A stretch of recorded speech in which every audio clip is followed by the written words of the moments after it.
नमो वित्रागाय नमो वित्रागाय नमो अरिहंताणम नमो अरिहंताणम नमो सिद्धाणम नमो सिद्धाणम नमो आयरियाणम नमो आयरियाणम नमो वज्जायाणम नमो वज्रायाणम नमो लोये सव्व साहुणम नमो लोये सर्व साहुणम ऐसो पंचन मुक्कारो एसो पंचन मुक्कारो सव्व पावप्पणासनो सर्व पावपणासन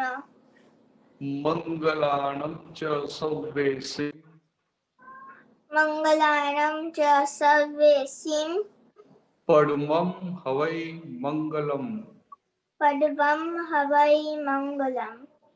ओम नमो भगवते वासुदेवाय ओम नमो भगवते वासुदेवाय ओम नमः शिवाय ओम नमः शिवाय। जय सच्चिदानंद जय सच्चिदानंद।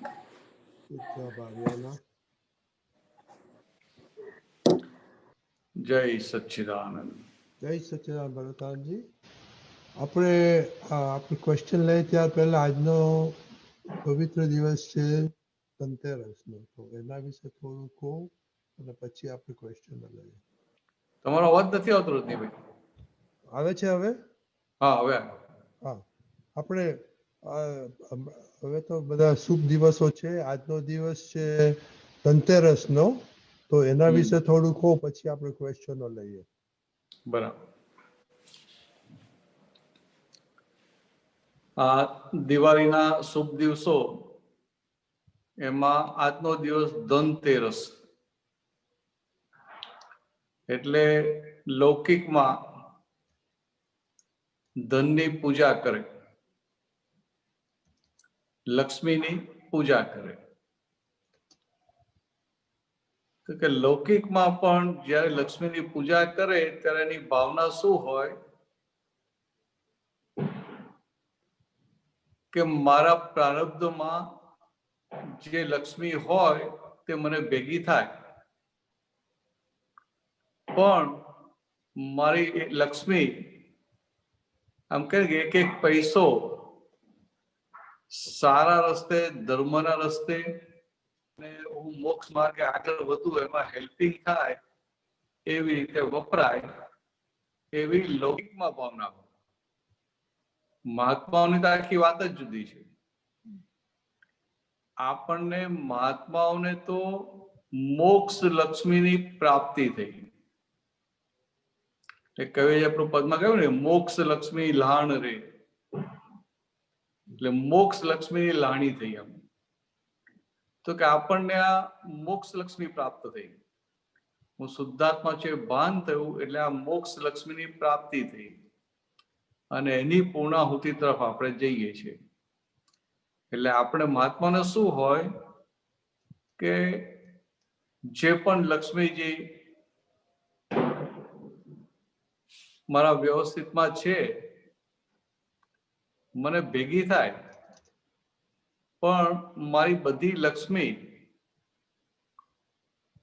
આ ફાઇલોનો સંભાવ્ય નિકાલ કરું, એટલે કે સંભાવ્ય નિકાલ કરવામાં અને અલ્ટિમેટલી એ નિકાલ થાય એટલે હું મોક્ષ માર્ગ તરફ, મોક્ષ તરફ આગળ વધુ એના માટે વપરાય. એટલે મહાત્માઓને ડાયવર્જન ના રહ્યું. તો કે આ રીતે આખી આપણી ધનતેરસ નિમિત્તે આપણી ભાવના કે મને આજે મોક્ષ લક્ષ્મી મળી એની પૂર્ણાહુતિ કરું. અને બાકી જે વ્યવહારમાં કહીએ એ જે લક્ષ્મી છે તો કે લક્ષ્મીનો એટલે કે મારા વ્યવસ્થિતમાં જે છે તે, એટલે એક કહો એટલે લોભની ગાંઠ ના રહી.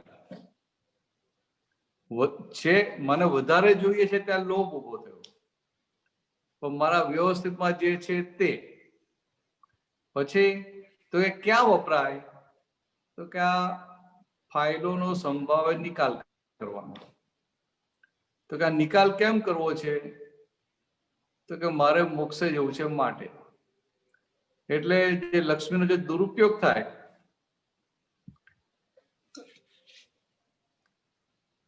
લક્ષ્મીને લઈને જે ડાયવર્ઝન બધા આવે, લક્ષ્મીને લઈને લોભ લાલચ ઉભા થાય, જ્યાં શબ્દ વપરાયો કે મારે ફાઇલોનો નિકાલ કરવા માટે, એટલે કે આ લક્ષ્મી સંબંધી મારે જે હિસાબ છે હિસાબ ચૂકતે કરવાના છે. એટલે મને વ્યવસ્થિતમાં જે લક્ષ્મી ભેગી થાય એ મારે આ રીતે હિસાબ ચૂકતે કરી સંભાવ્ય નિકાલ કરી અને મારે મારું મોક્ષ માર્ગનું પાકું કરી લેવું છે. એટલે કવિરાજે લખ્યું કે મોક્ષ લક્ષ્મી લાણ રે. તો કે આ સત્સંગ એવો છે કે એમાં મોક્ષ લક્ષ્મી મળે છે. તો કે દાદા ભગવાને આપણને આ કરી આપ્યું. તો લક્ષ્મી ખરી, પણ એક ધ્યેય સાથે, એક જાગૃતિ સાથે એ લક્ષ્મી વપરાયા કરે. જાગૃતિ સાથે વપરાય, ફાઇલનો નિકાલ કરવા માટે વપરાય. એટલે શું થયું? તો ફાઇલ નંબર 1 માટે નથી વપરાતી, બીજી ફાઇલોનો નિકાલ કરવા માટે વપરાય છે. હવે જેવું આ ફાઇલ નંબર 1 માટે નહીં, પણ ફાઇલનો નિકાલ કરવા માટે એની સાથે લોભની ગ્રંથિ તૂટવા માંડે. તમે તમારા માટે વાપરો એટલે લોભ ઉભો થાય,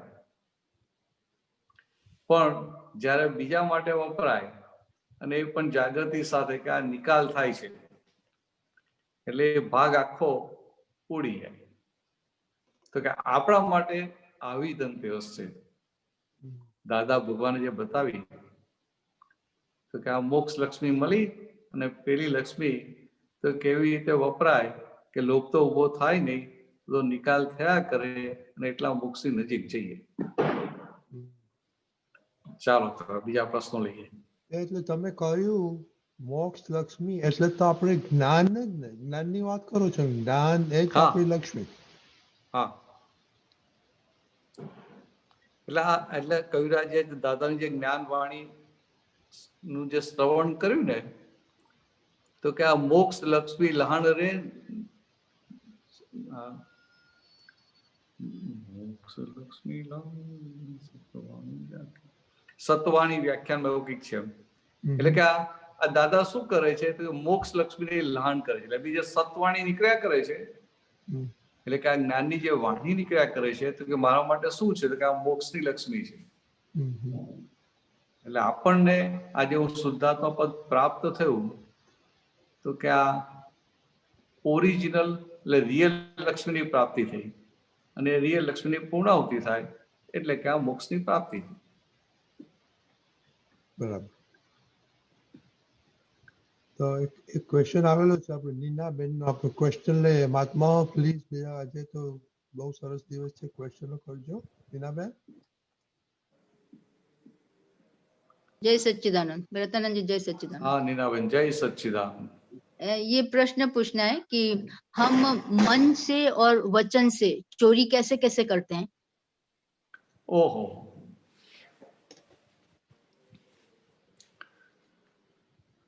मन में विचार नहीं आता है? हाँ, कि चलो ये है तो ये चीज हम ले लेते हैं। तो तीर्थंकर भगवान ने कहाँ तक तीर्थंकर भगवान ने क्या શું બતાવ્યું છે કે તમારી વસ્તુ નથી, બીજાની વસ્તુ એને પૂછ્યા વગર તમે લો એટલે એને ચોરી કહેવાય. और पूछ के लें तो या खरीद के लें तो वो चोरी नहीं, તો એને ચોરી ના કહેવાય. अच्छा,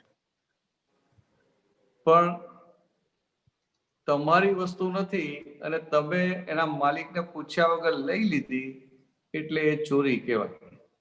जैसे किसी के गार्डन में से फूल लिया तो वो भी चोरी है। હા, એટલે કે આમ જે વિતરાગોની અપેક્ષાએ જોઈએ ને તો એને ચોરી કહેવાય. अच्छा, હવે તમને ખબર છે કે ભાઈ કશું કહેવાના નથી અને આપણે શું અંદર ટેકન ઇટ ફોર ગ્રાન્ટેડ કરીએ કે એમને કશું કહેવાની જરૂર જ નથી. हाँ जी जी, એટલે આ જે થયું ને કે અમને કહેવાની જરૂર નથી, અંદર જે આમ મનના લેવલે થયું ને એ મનના લેવલે ચોરી થઈ. अच्छा ओ और સમજાય? અને પછી તમે બીજાને કહો કે ના કહો કે ના અમારે બધા બહુ રિલેશન સારા છે, અમને કઈ કહેવાની જરૂર જ નથી. એટલે આખું એ વાણીમાં આવ્યું. अच्छा ये चोरी होगी वाणी એટલે से. આ તો આમ નાની વસ્તુ છે, પણ આ પછી વધતું વધતું બધે જ વધ્યા કરે. जैसे ऐसे प्रैक्टिकली कैसे होता है अभी हम लोगों से? પ્રેક્ટિકલી માનો કોઈ જોબ કરે છે,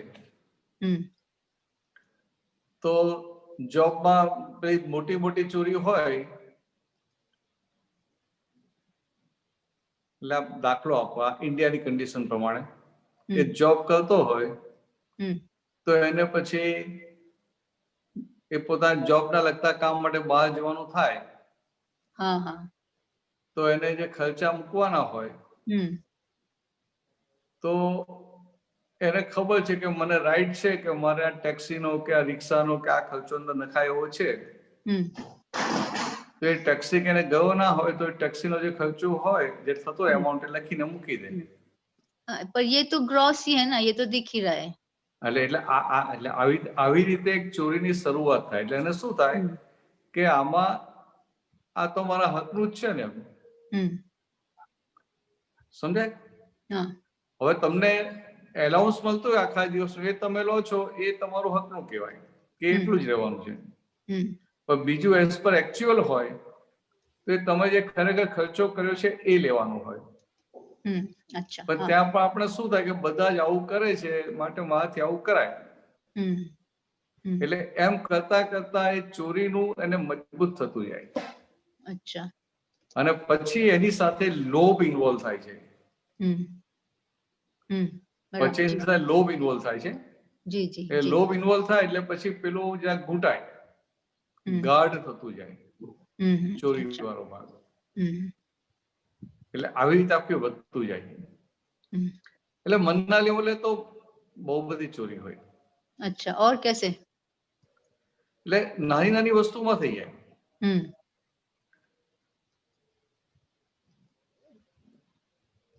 આ કોઈકની વસ્તુ હોય ને તમારે તમે ક્યાં વગર વાપરી લો. અચ્છા. બરાબર. પછી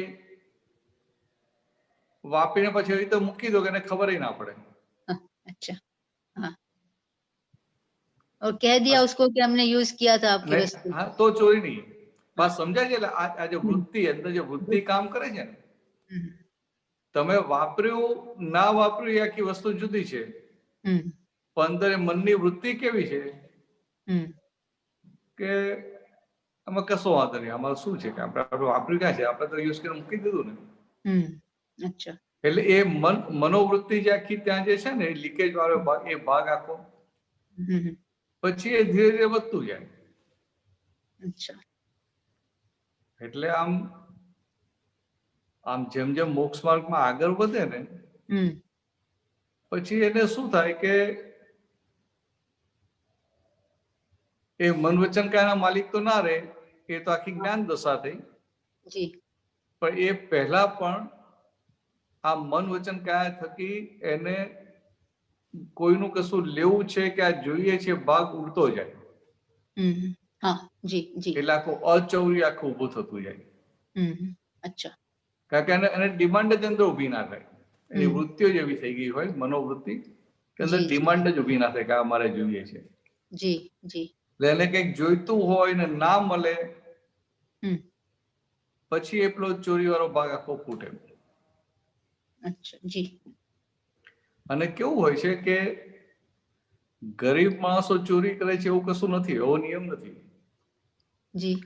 આ ચોરી જે થાય છે ને અંદર મનની એવી વૃત્તિઓ છે એને લઈને થાય છે. કોઈ ભી કર સકતા હૈ. હા, એટલે જે ખૂબ પૈસા વાળો હોય એ ચોરી કરે અને નાનો માણસ હોય એ પણ કરે. એટલે આપણે ના ખબર પડે એમ કે ભાઈ ઇન્કમ ટેક્સમાં ચોરી કરે છે, સેલ ટેક્સમાં કરે છે, આમાં કરે છે, આમાં કરે છે. તો ભાઈ જ્યાં ને ત્યાં ચોરી કરતા હોય. વેપારમાં ચોરીઓ કરે કે ના કરે? તો બધી જગ્યાએ આખું પછી એને વણાયા જ જાય અને પછી એને એવું લાગે કે આ તો કોમન છે, બધા જ કરે છે એટલે મારાથી કરાય. પણ મોક્ષે જનારાની આખી વાત જુદી છે. જી એટલે હું તમને એક દાખલો આપું, મેં કદાચ પહેલા આપ્યો હતો. જી દાદા ભગવાને એકવાર વાત કરી જી કે આ કોઈ માણસ ચોરી કરવાનું બંધ કરી દે હા જી તો પણ લક્ષ્મી તો એને જેટલી આવવાની હોય એટલી જ આવે. જી પણ એને એવું લાગે છે હું ચોરી કરું તો આવે છે, પણ એવું જી. છે નહીં. ऐसा नहीं है जी. એટલે આ વાત એક મહાત્મા આવેલા એમને સાંભળી, जी અને એ મહાત્માનું બિહારમાં થિયેટર હતું. जी એટલે બિહારમાં થિયેટર એટલે બિહારમાં તો બધી ચોરીઓ બહુ ચાલે ને. जी એટલે લાઇટની પણ ચોરી કરે, પણ ટિકિટો પણ બ્લેક કરે, કાળા બજાર કરે. પણ ટિકિટ 100 ગઈ હોય તો 20 બતાવે, એટલે પેલું એનું જે એન્ટરટેનમેન્ટ ટેક્સની ચોરી કરે, બધું જ ચાલતું હોય. जी ને બધા જ એવું કરતા હોય એટલે એ પણ કરતા હતા. પછી એમને દાદા પાસે આ વાત સાંભળી એટલે એમને નક્કી કર્યું કે મારે હવે આ ચોરી કરવી નથી. जी એટલે બરોડાથી ત્યાં આરા બિહારમાં ગયા. એટલે એમને એમના સ્ટાફને બોલાવીને કહી દીધું કે કાલથી આપણે આ બધી ચોરીઓ બંધ. अच्छा લાઇટના મીટર સાથે છેડા કરવાના નહીં, ટિકિટોનો પણ બરાબર હિસાબ રાખવાનો, કોઈ જગ્યાએ કોઈ જાતની ચોરી કરવાની નહીં. जी એટલે બધો સ્ટાફે જૂનો હતો, વર્ષો જૂનો, એટલે સ્ટાફે ભેગા થઈને એમને વાત કરી કે સેઠ આપણે આવું કરશું તો આપણું થિયેટર ચાલશે નહીં. जी અને થિયેટર તો નહીં ચાલે, અમારા પાસે નોકરી પણ જશે ને. થિયેટર ચાલે ને તમારી નોકરી જતી ને. जी जी એટલે આવી વાત થઈ. એટલે એમને કહ્યું કે તમને બધાને હું પગાર આપ્યા કરીશ. अच्छा કોર્ટ જશે મારું થિયેટર નહીં ચાલે તો તમને પગાર આપીશ, પણ આપણે આવી રીતે કરવાનું છે. ओके जी એટલે પછી એમને એવું ચાલુ કર્યું. जी એટલે હવે ચોરી જ કરવાની ના હોય તો લાઇટના મીટરના વાયર ડાયરેક્ટ જોડવાના ના હોય તો પછી એને ટેન્શન રહે ખરું કે આ લાઇટ વાળા આવશે, ચેકિંગ આવશે, હું પકડી જઈશ, કોઈ જાતનું ટેન્શન ના હોય. बिल्कुल नहीं. પછી ટિકિટોના કાળા બજાર ના કરવાના હોય તો એનું ટેન્શન ના હોય. बिल्कुल नहीं जी. જેટલી ટિકિટો ગઈ એ બધી જ બાઇટમાં બતાવવાની હોય એટલે એનું ટેન્શન ના હોય. એટલે કોઈ પણ સમયે ગવર્મેન્ટનો કોઈ પણ ઓફિસર આવે તો એના કાર્ડ ઓપન હોય એટલે એને ટેન્શન હોય નહીં. जी जी તો એમને 5-6 મહિના પછી દાદા મને વાત કરી जी કે દાદા પહેલા હું કમાતો તો એના કરતા વધારે કમાઉં છું. वाह so very nice. અને એવું બન્યું કે પહેલા હું ક્યાં પિક્ચર લાવીને મૂકતો તો 2-3 દિવસ હાઉસફુલ રહે ને પછી ના ચાલે. હવે કે હું પિક્ચર લાવું નવું પણ નક્કી સ્ટાફ જ નક્કી કરે છે, પણ છતાંય કે અઠવાડિયાથી વધારે સમય હાઉસફુલ જાય છે. અને પછી પ્રોબ્લેમ શું થયો એને કે વર્ષના અંતે જયારે ઇન્કમ ટેક્સ ભરવાનો આવ્યો ત્યારે એમને જયારે ઇન્કમ ટેક્સ નું પેલું ફોર્મ ભર્યું, રિટર્ન ભર્યું, તેમાં ઇન્કમ ટેક્સ ઘણો બધો આવતો હતો.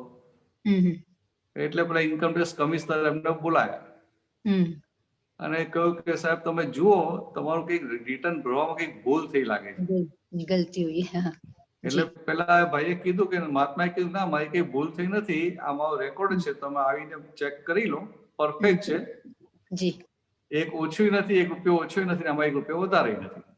જી છેવટે પેલા ભાઈએ કીધું કે ભાઈ અહીંયા બિહારમાં આટલા બધા થિયેટરો છે જી અને બીજા બધા તમારો 10% ટેક્સ 20% ટેક્સ નથી ભરતા, તો કે પાછા અમને પ્રોબ્લેમ થાય. હા જી જી પેલા ભાઈ કહ્યું ના કે મેં તો નક્કી કર્યું મારે ચોરી કરવી નથી. નહીં જી.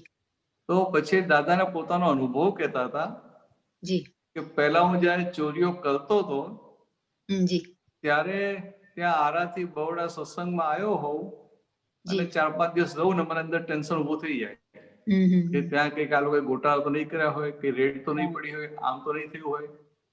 એટલે મને અઠવાડિયું થાય મને અંદર ઉભું થાય ચાલો હું પાછો જતો રહું. અને હવે હું આવું છું તો કે આમ મહિને પણ પાછો જવું તો મને ટેન્શન નથી હોતું, ઉપાધિ નથી હોતી અને ઉપરથી પહેલા કરતા વધારે પૈસા મળે. જી જી એટલે આ જે આખી દાદા ભુવાની વાત હતી જી ને ભાઈની પ્રકૃતિ હતી, ક્ષત્રિય પ્રકૃતિ, એમ હમ સુરવીર પ્રકૃતિ કહેવાય ને, हाँ इतना बड़ा काम जी અને એમનો પોતાનો અનુભવ આ હમ દાદાની હાજરીમાં દાદા ભુવાની હાજરીમાં બનેલો પ્રસંગ છે. जी जी वेरी नाइस એટલે આ જે ચોરીઓ છે ને, हम्म તો કે આમ લાગે આપણને બધું, આપણે શું આંખે જે જોઈએ ને સાચું માનીએ, એટલે આપણને થાય કે અત્યારે આ કાળમાં તો ચોરી કર્યા વગર ચાલે એવું છે જ નહીં. जी આ ઇન્કમ ટેક્સ ની ચોરી કરવી પડે, આ જીએસટી ની ચોરી કરવી પડે, આની ચોરી કરવી પડે, આની કરવી પડે, ચોરી કરીએ તો જ ચાલે. जी એટલે કે ચોરી એ કરવી પડે, ખોટું એ બોલવું પડે, આમે કરવું પડે, આમે કરવું પડે તો જ ચાલે. हाँ એ જે દાદાએ જે બોલ્યા અને પેલા ભાઈએ જે દાદાનું વાક્ય પકડી લીધું, जी जी એમને પોતાના અનુભવ કરીને કીધું કે દાદા ઉપરથી મારું તો ટેન્શન જતું રહ્યું અને હું મુક્ત થઈ ગયું. बहुत अच्छा बहुत अच्छा. तो अभी अपने ये ऐसे काम चोरियां हुई हैं पिछली अपने हो चुकी हैं तो प्रतिक्रमण ही करना है. હા, એટલે અત્યાર સુધી આપણે જે ચોરી થઈ ગઈ ને, जी એટલે આપણે જોઈ લેવાનું. हम्म અને એ જયારે ચોરી થઈ ત્યારે અભિપ્રાય શું હતો કે આમ કરવા જેવું જ છે, करना ही આમ चाहिए. નહીં કરીએ તો નહીં ચાલે, એ જી અભિપ્રાય આખો બદલી નાખવાનો. हम्म અભિપ્રાય બદલાવ એટલે શું થયું, અંદર નક્કી પણ થયું કે ચોરી કરવા જેવી નથી. એટલે આ બધા અપ્રત્યાખ્યાની દોષ હતા એ પ્રત્યાખ્યાન થઈ ગયું. जी जी. એટલે પ્રત્યાખ્યાન થઈ ગયું એટલે પછી આગળ ચોરીઓ બંધ થઈ જાય. एक तो ये वाणी से चोरी का अब एकदम समझ में नहीं आया, वाणी से हम चोरी कैसे कर रहे हैं. તમે બીજા સાથે વાત કરતા હો તો કહો કે ના કહો કે આવું તો કરાય, આવું તો કરાય, अच्छा વાંધો ये નહીં. इसी बात को हम वाणी में ले आते हैं तभी. હા, એટલે વાણી રીતે રહ્યું. ओके जी जी जी बहुत अच्छा वेरी नाइस. जय सच्चिदानंद. ચાલો આગળ વધશું. જય સચ્ચિદાનંદ. જય સચ્ચિદાનંદ. અમીબેન. जय सच्चिदानंद बिहारी आनंद जी. જય સચ્ચિદાનંદ. सॉरी भरत आनंद जी. હા, જય સચ્ચિદાનંદ. रजनी अंकल. ભરત આનંદજી, દાદા ભગવાને અક્રમ વિજ્ઞાનમાં એમ કીધું કે મોક્ષે જવા માટે સચોટ ઈચ્છા હોવી જોઈએ. સચોટ ઈચ્છા હોય ને તો જ્ઞાની એમને ઘરે જઈને મળે, અને પૂતગલ માટે ઈચ્છા હોય ને તો ઈ તમારી પોલ પત્રિકા એની તમને ખબર રહેવી જોઈએ. તો આમાં થોડી સમજણ આપો ને. એટલે કેવું છે, સચોટ એટલે પાકી ઈચ્છા. હા એટલે તમને મોક્ષ જવાની પાકી ઈચ્છા હોય ને, હા એટલે તમને કુદરત એ બધા સંજોગો ભેગા કરી આપે, વ્યવસ્થિત એ બધા સંજોગો ભેગા કરી આપે. કારણ કે તમારી ઈચ્છા શું છે કે ના મોક્ષ જ જવું છે, એટલે પછી વ્યવસ્થિત તમને બહારથી મોક્ષે જવા માટે હેલ્પિંગ હોય એવા સંજોગો ભેગા કરી આપે. બરાબર. અને તમારી ઈચ્છા મોક્ષે જવાની એ હોય અને સંસારી સુખો ભોગવવાની એ હોય, તો પછી શું થાય, વ્યવસ્થિત કેવા સંજોગ ભેગા કરી આપે, બંને જાતના સંજોગ ભેગા કરે. બંને જાતના. બરાબર. સમજાય? હા એટલે આપણું કહે ને coming events cast their shadows before, એના જેવું છે. એના જેવું. પણ આપણે આ વ્યવસ્થિત કહીએ એટલે આપણે એક્ઝેક્ટ સમજાય. હા તો કે વ્યવસ્થિત શક્તિનું કામ શું છે, તો કે આ બધા સંજોગો ભેગા કરી આપવાના. હા તો બધા સંજોગો ભેગા થવા માટે મુખ્ય સંજોગ કયો, તો કે આપણું પોતાનું નક્કીપણું. બરાબર. એટલે સચોટ ઈચ્છા છે એટલે નક્કીપણું પાક્કું થયું કે ના થયું? હા થયું. અને નક્કીપણું પાક્કું થયું એટલે વ્યવસ્થિત ને પછી બધા સંજોગ ભેગા કરી આપવા પડે કે ના કરી આપવા પડે? હા કરી આપવા પડે. હા એટલે આવી રીતે સાયન્ટિફિક રીતે બધા સંજોગો ભેગા થાય છે. ઓકે. હવે આપણે જોડે જોડે ભૌગોલિક સુખોની પણ ઈચ્છા છે, તે બધી વસ્તુ ભેગી થાય કે ના થાય? થાય. હા અને બીજું કેવું છે કે મોક્ષે જવાની ઈચ્છા છે અને સાથે આ ભૌગોલિક સુખો પણ સારા લાગે છે. હા હવે દાદા ભગવાને કઈ રીતે વાત કરી કે મોક્ષે જવા માટે પાત્ર કોણ કહેવાય, કે સંસારના સુખો પણ જેને બોજ રૂપ લાગે એ મોક્ષે જવા માટે પાત્ર કહેવાય. બરાબર. ખ્યાલ આવે? હા હા. સંસારના સુખો પણ જેને બોજારૂપ લાગે છે, બોજારૂપ. દુઃખ નહીં, હા દુઃખ તો હા. બધાને સુખ. લાગે, હા હા. સુખ. પણ સુખ પણ જેને બોજરૂપ લાગે છે એ મોક્ષે જવા માટે લાયક થયો, પાત્ર થયો. રાઈટ. એટલે અહીંયા આપણે ખબર પડે કે આ સંસારી સુખોની ઈચ્છા હોય ત્યાં સુધી એને મોક્ષની વેલ્યુ જ નથી ને. એટલે કિંમત કોની છે? રિયલની છે કે રિલેટિવની છે? રિયલ. વિનાશી સુખની છે કે અવિનાશી સુખની છે? અવિનાશી સુખની. એટલે અવિનાશી સુખ કે ખરો, હા. પણ પાછી એની વૃત્તિઓ, એ મનોવલણ એ બધું કઈ બાજુનું હોય? વિનાશી સુખો તરફ. વિનાશી. હા. એટલે બધું દહીંમાં ને દૂધમાં એવું થયું ને. હા, એવું થયું. હા. જયારે જેનું સચોટ હોય કે ના મોક્ષે જ જવું છે, બીજું કશું હોય જ નહીં, એને પછી કુદરત વ્યવસ્થિત એ જાતના સંજોગો ભેગા કરી આપે. તો મોક્ષે જવું હોય તો જ્ઞાની ભેગા થાય ત્યારે જ મોક્ષે જાય. હા, ત્યારે જ જવાય. એટલે જ્ઞાની ભેગા કરી આપે. બરાબર. એટલે એવી રીતે દાદાએ આ વાત કરી છે. ઓકે. કે તમારી સચોટ ઈચ્છા હશે તો જ્ઞાની તમને ભેગા થઈ જશે. જેમ ભગવાન પેલા હતા ભગવાન મહાવીર, તો સૈનિક રાજાને સામેથી જઈને દર્શન આપેલા ને. હા. ભગવાન મહાવીર એમના મહેલમાં ગયા હતા ને. હા. તો કે આ સામેથી સંજોગ ભેગો થયો ને એમને. સામેથી ભેગો થયો. બરાબર. એવું આપણું પણ મોક્ષ માટેનું સચોટ હોય તો આપણા આગળ બધા સંજોગો પોઝિટિવ ભેગા થઈ જાય. પોઝિટિવ. હા. બરાબર. સરસ. હા. હજી એક પૂછું રજની અંકલ? પૂછી લો. બરદાને આપણે ગૌતમ સ્વામી જે હતા ને, એનો એક ગુણ બતાડે છે કે ઈ અનંત લબ્ધિ વાળા હતા એમ. તો એ અનંત લબ્ધિ કઈ પ્રકારની? એટલે શુદ્ધાત્મા ભગવાનની કે એમની પ્રાકૃત અનંત લબ્ધિ જરાક સમજાવશો?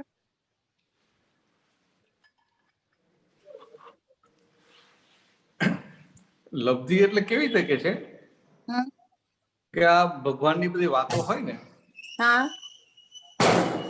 હવે એક્ઝેક્ટ મને બહુ આ લબ્ધિ ને રિદ્ધિ સિદ્ધિ લબ્ધિ મને બહુ એક્ઝેક્ટ મને ખબર નથી. હા.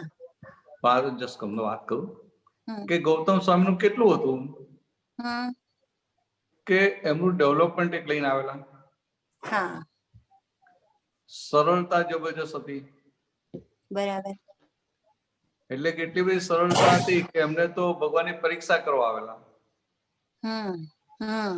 ભગવાને જેવું કહ્યું કે ભાઈ આવો ગૌતમ તારો પહેલો પ્રશ્ન આ છે, એનો જવાબ આ છે, વાત કરી એટલે એમને થયું કે આ ખરેખર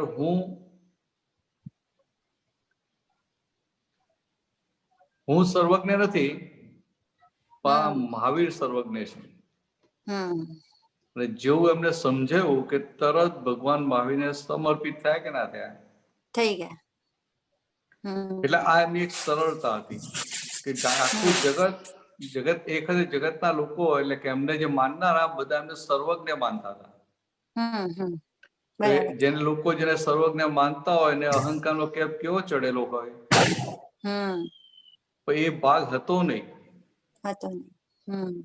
જેવા ભગવાન મહાવીરને મળ્યા તો કે અહંકારનો એ અહંકાર નતો, એટલે એ સરળતાથી ને સીધો એમને સ્વીકાર થયો. એટલે કે એમની જબરજસ્ત પાત્રતા તો હતી ને. હા, હતી. એટલે પછી જે જ્ઞાનને લગતી જે બધી લબ્ધિઓ હોય, વ્યવહારને લગતી બધી સિદ્ધિ કહેવાય. હા, રિદ્ધિ અને આ બધી લબ્ધિ. એટલે એનું આ છે મને અત્યારે બધું ઓકે. નવનિધિ ને છે ને. એટલે આ લબ્ધિ જે છે એ મોક્ષ માટેની આખી લબ્ધિ કહેવાય. સમજે? મોક્ષ માટેનું જે છે આખો લબ્ધિમાં જાય. અને આ બીજું બધું પેલું રિદ્ધિ સિદ્ધિ એટલે કે આ વ્યવહારનો ભાગ હોય, વ્યવહારનો ભાગ એમાં બધી રીતિ કહેવાય. બરાબર. હા. એટલે તો પછી આ કોઈ શાસ્ત્રમાં કેમાંથી મળી અથવા બીજા કોઈ આપ તો બધાને પૂછી લેશો ને.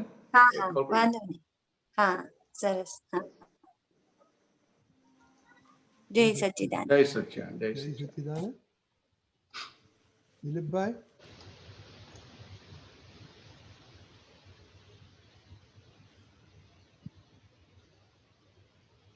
જય સચ્ચિદાનંદ ભરતાનંદજી.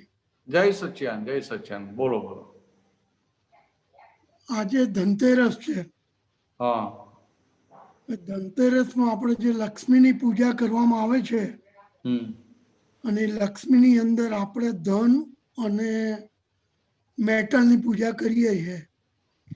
હવે એના વિશે થોડું ફોકસ પાડો ને. ઇટ્સ રિયલ ઓર માન્યતા પ્રમાણે ચાલતું આવ્યું છે? ના, એટલે પહેલા શું હતું કે લક્ષ્મી એટલે શું હતું કે પહેલા તો પેલું અનાજની સામે વસ્તુ ને એવું બધું આપણે કરતા ને પેલું હતું ને. એટલે એ વખતે લક્ષ્મી એટલે શું કે સોનું ચાંદી એ બધું લક્ષ્મી કહેવાતી. બરાબર.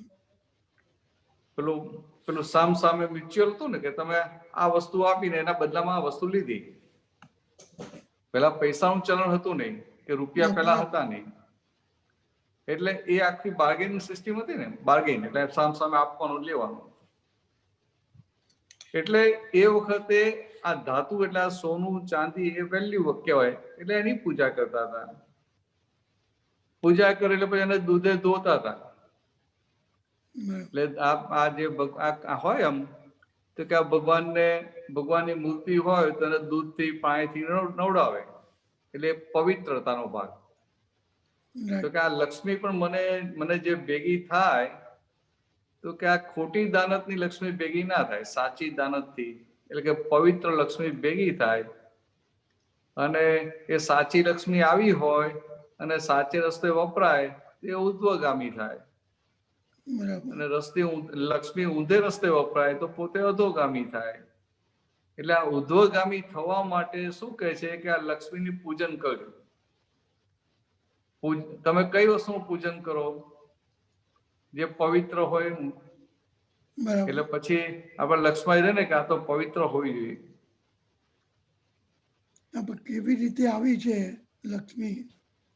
શું કેવી રીતે? હા, એટલે હવે એ લક્ષ્મીમાં તો પવિત્ર ને અપવિત્ર ખ્યાલ જ ના આવે ને. ના, એટલે વર્ષમાં એકવાર જયારે પૂજા કરે ને એટલે એને જાગૃતિ રહે. એને જાગૃતિમાં રહે કે ભાઈ મારે લક્ષ્મી પવિત્ર આવવી જોઈએ. અચ્છા, આપણો નિર્ણય. એટલે પછી એનાથી કંઈક ઊંધું થાય ને તો એને તરત દેખાય. બરાબર. આ નક્કી કરેલું હોય તો દેખાય ને. પણ નક્કી જ ના કરેલું હોય તો દેખાય ક્યાંથી? કોઈ વ્યક્તિ ચાલતો હોય પણ એને નક્કી કર્યું મારે સ્ટેશન જવું છે ચાલતા ચાલતા, તો પછી બીજા રસ્તા પર ચડી જાય તો તરત યાદ આવે કે મારે તો સ્ટેશન જવાનું છે. પણ નક્કી જ ના કર્યું આમ જ ફરતો હોય તો શું થાય? એટલે એવી રીતે મૂકેલું એક દિવસ તમે આ લક્ષ્મીની પૂજા કરજો અને કે આવી રીતે પૂજા કરો એટલે લક્ષ્મી પવિત્ર થઈ. એટલે પવિત્ર થઈ તો પછી લક્ષ્મી પવિત્ર એટલે કેવી રીતે વપરાય? પવિત્ર રીતે જ વપરાય.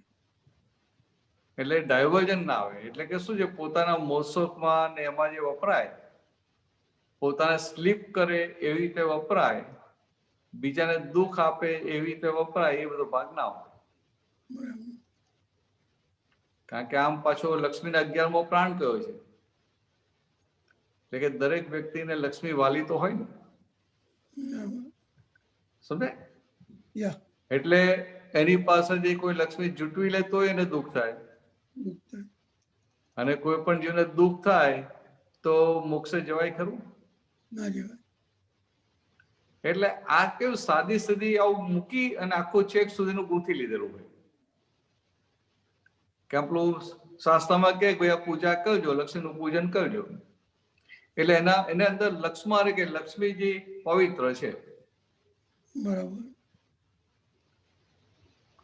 દાદા શું કે દૂધે ધોઈને આપવી, પેલા કેવો હતી કે ભાઈ હું દૂધે ધોઈને આપી દઈશ. કોઈ ભાઈ પૈસા લીધા હોય ને તો કહે કે દૂધે ધોઈને આપી દઈશ. એટલે શું છે કે તારો એક એક પૈસો તને પાછો આપી દઈશ. બરાબર. અને પાછું જોડે શું કહ્યું દાદાએ કે તે કોઈની પાસે પૈસા લીધા હોય અને સંજોગ એવા આવે કે ત્યાંથી પાછા આપવા એવા સંજોગ નથી, તો કે તારી દાન જ ચોખ્ખી રાખજો. બરાબર છે. અંદર 100% નક્કી રાખજો કે જ્યારે મારી પાસે આવે ત્યારે મારે આપી દેવા છે, બરાબર. તો વ્યવસ્થિત તને ભેગે સંજોગ ભેગો કરી આપશે. કે તારું નક્કી પણ હશે તો વ્યવસ્થિત સંજોગ ભેગો કરી આપશે. બરાબર. પણ આપણું તો નક્કી પણ કેવું હોય, અરે ભાઈ હવે આ મારા સંજોગો બદલાઈ ગયા, હું શું કરું? હું ધંધામાં ફસાઈ ગયો તો કેવી રીતે આપું? બરાબર. અથવા બીજો મને છેતરી ગયો તો કેવી રીતે આપું? એટલે પોતે પૂતગલનો પક્ષ લઈ લે. એટલે એ જે દાનત કાચી પડી, ખોરી થઈ, એટલે કુદરત પછી સંજોગ ભેગો ના કરી આપે. ત્યાં દાદા ભવાની વાત આવી હતી કે તારી અંદર દાનત રાખજે કે મારે દૂધે ધોઈને પાછા આપવા છે, તો વ્યવસ્થિત તને સંજોગ ભેગા કરી આપશે. તારી ભાઈ લક્ષ્મી આવશે તારી પાછી પણ આપી દેવાશે. ચાલો, જય સચ્ચિદાનંદ. જય સચ્ચિદાનંદ. શિલ્પાબેન. હા, જય સચ્ચિદાનંદ ભરત આનંદજી. હા, જય સચ્ચિદાનંદ. આપણે શરૂઆતમાં જે સત્સંગની શરૂઆત થઈ એમાં વૃત્તિઓ પર વાત થઈ અને તમે એવું કહ્યું કે એકચ્યુઅલી મન વચન કાયાની ચોરી ઉપર વાત થઈ અને પછી મન વચનની કાયાની ચોરીઓ વૃત્તિઓને લીધે થાય છે, તમે એવું કહ્યું. તો ખરેખર આ વૃત્તિ એકચ્યુઅલી વૃત્તિ પર જરા વધારે સમજવું છે. વૃત્તિ એટલે શું? આ ઈચ્છાઓને વૃત્તિ કહેવાય છે? ના, એટલે શું છે, બે વસ્તુ છે. આપણું જે અંતસ્કરણ છે ને એમાં મન છે અને ચિત્ત છે, બરાબર? એટલે મનની મનોવલણ હોય અને ચિત્તની વૃત્તિ હોય, ચિત્ત વૃત્તિ. ઓકે. એટલે એ વૃત્તિઓ કઈ તરફ હોય તો કે અત્યારે એની જ્યાં સુખની માન્યતા છે ત્યાં એ વૃત્તિઓ જાય કે ના જાય? સમજાય? એટલે હવે જ્ઞાન મળ્યું એટલે સુખની માન્યતા બદલાઈ, એટલે જે વૃત્તિઓ બધે ફેલાયેલી હતી એ પાછી આવે ને, એટલે વૃત્તિઓ ચોખ્ખી થતી ગઈ. એટલે ચિત્ત સાથે વૃત્તિ આવે અને મન સાથે મનોવલણ. તો કે આનું વલણ કઈ બાજુનું છે એ સમજાયું? હા, એકદમ સમજાયું. હવે આ જે તમે કહ્યું કે ઓકે, પછી એમણે કહ્યું કે ભાઈ આપણી જીવનમાં જે બધી મન વચન કાયાથી ચોરીઓ થઈ, હવે આ ચોરીઓ થઈ છે તો આપણે પ્રતિક્રમણ પ્રત્યાખ્યાન કરીને ચોખ્ખું કરી લેવાનું છે, એવું તમે કહ્યું. તો એ પણ વાત સમજાય. હવે શું સમજવું છે કે ભાઈ બરાબર છે, હવે આ બધું આપણે જયારે સત્સંગ કરીએ છીએ ત્યારે આપણને ઓન ધ સ્પોટ ઘણી બધી આપણી થયેલી ભૂલો ત્યાં જ ઓન ધ સ્પોટ આપણને દેખાઈ જાય છે. બરાબર. હા, હવે અમુક વસ્તુઓ છે જે આપણને હજી ખબર નથી, નાનપણથી અત્યાર સુધીમાં ઘણી વસ્તુઓ યાદ પણ નહીં હોય. હવે આના પુરુષાર્થ માટે શિલ્પાને બેસાડીને આ બધી વૃત્તિઓને ફરી જોવડાવવાની છે અને એના પ્રતિક્રમણ પ્રત્યાખ્યાન કરાવડાવવાના છે. એવું છે. જો કે એક વખત આપણો જે હા, સોરી, ગો હેડ. તમારી પાસે આ 24 કલાકનો સમય છે, એમાંથી તમે તમારા માટે 2-3 કલાક કાઢી શકો એમ હો? કલાક કાઢી શકો એમ હો તો એ વધારાનો ટાઈમ, એ જે ટાઈમ છે ને એ આવું પાછું જોવામાં તમે કાઢો તો ઉત્તમમાં ઉત્તમ. કેમ? તો કે દાદા ભગવાને શું કહ્યું કે અત્યાર સુધી આ જન્મમાં જે ભૂલો થઈ હોય એ છેલ્લો શ્વાસ છૂટે એ પહેલા જો તમે એનું પ્રતિક્રમણ કરી લો, માફી માંગી લો, તો એ ભૂલોથી તમે છૂટી ગયા, એ ભૂલો ભાંગી ગઈ. પણ આ દેહ છૂટી ગયા પછી બીજા જન્મમાં તમે પછી પ્રતિક્રમણ કરો તો અત્યારે થાય એવું ના થાય, કારણ કે તમને દેખાય જ નહીં. એટલે કે જેટલું દેખાય એટલું ધોઈ નાખ્યું. પછી આગળ શું વાત કરી કે આજે તમને થોડુંક જ દેખાયું, તો એ થોડાકને તમે ધોઈ નાખ્યું એટલે એટલા આવરણ ખસ્યા, ને એટલા આવરણ ખસે એટલે પછી એનાથી આગળનું દેખાય કે ના દેખાય? હા, ચોક્કસ દેખાય. એટલે એવી રીતે આખું આગળ વધાય છે. હું વિચારું કે મને છેક સુધી આમ કે 10 વર્ષ ત્યાં સુધી દેખાઈ જાય બધું, તો કેવું નથી. તો કારણ જેમ જેમ આ ચોખ્ખું કરતા જઈએ એટલે કાચ ચોખ્ખો થતો જાય એટલે દૂર સુધીનું દેખાય. એટલે આવું સિમ્પલ દાદાએ આપ્યું છે આપણને, અને ઇફેક્ટિવ છે. યસ, બહુ સરસ. આ તો બહુ સરસ ક્લિયર થયું. આજ મને સમજાતું નહોતું, પણ આ ખરેખર સમજાયું કે જેમ ધોતા જઈએ તેમ પછી આગળ આવરણ તૂટીને આગળનું દેખાતું જાય અને વધુ ને વધુ આપણી ભૂલો આપણને ઓળખાતી જાય. ત્યાં સુધી કહ્યું કે તમે 5 આજ્ઞામાં રહો એટલે તમને આ બધું જ એની જાતે સમજાશે. અત્યારે આપણે જે જ્ઞાનને સમજવાનો પ્રયત્ન કરીએ છીએ ને, હા, કે મારે આ સમજવું છે, આ સમજવું છે, આ સમજવું છે, તો કે તમે આજ્ઞામાં રહ્યા એમ બધા આવરણો ખુલ્લા થતા ખસતા જશે. એમ કરતા કરતા પૂરેપૂરું નિરાવરણ થયું એટલે તમને દેખાશે. એટલે એ વખતે તમારે સમજવાનો પણ પ્રયત્ન નહીં કરવો પડે. સમજે? હવે અત્યારે પણ આપણે પાછું દેખાય છે કયા આધારે? તો કે આમ યાદ કરવા જઈએ તો કશું યાદ ના આવે. સમજે?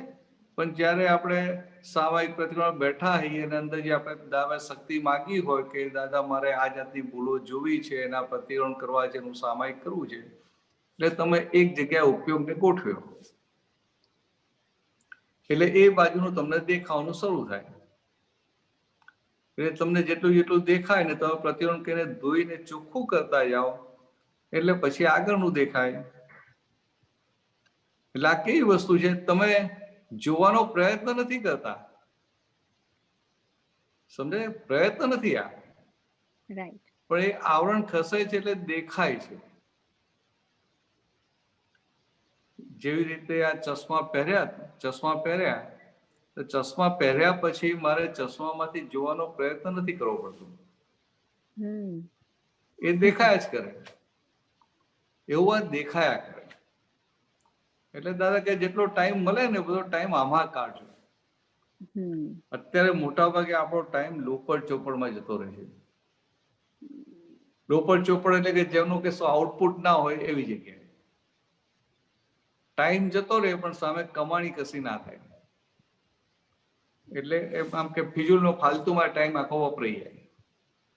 તો કે આ લોપડ ચોપડમાં વપરાઈ જાય છે એની જગ્યાએ તમે આવું બેસીને જરા જોજો, ફોકસ કરજો ફાઇલ નંબર 1 ઉપર, એટલે કે એનું બધું દેખાશે તમને. અને તો એકવાર દેખાય ને, અને બીજું આપણે કેવી રીતે જોઈએ છીએ કે આ ભરત થઈને ભરતને નથી જોતા, આપણે શુદ્ધાત્મા થઈને ફાઇલ નંબર 1 ને જોઈએ છીએ. સમજાય? જયારે ભરત થઈને ભરતને જોઈએ ત્યારે અંદર બોજો લાગે, અને જયારે શુદ્ધાત્મા થઈ અને ફાઇલ નંબર 1 ને જોઈએ ત્યારે એક છૂટાપણું તો વર્તાય, પણ તે વખતે આપણે સંપૂર્ણ ન્યુટ્રલ થઈ ગયા.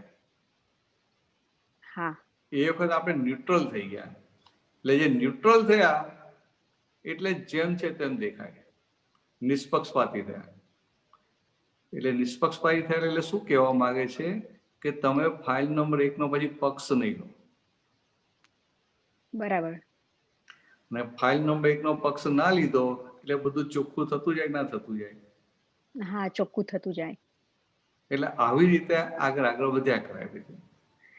અને આ જે બેસવાનું તમે કહ્યું કે શાંતિથી થોડોક સમય બેસવું જોઈએ, એટલે બેસવા માટે સ્થિરતા જોઈએ, એટલે સ્થિરતાથી તમે આ બધું જોઈ શકો.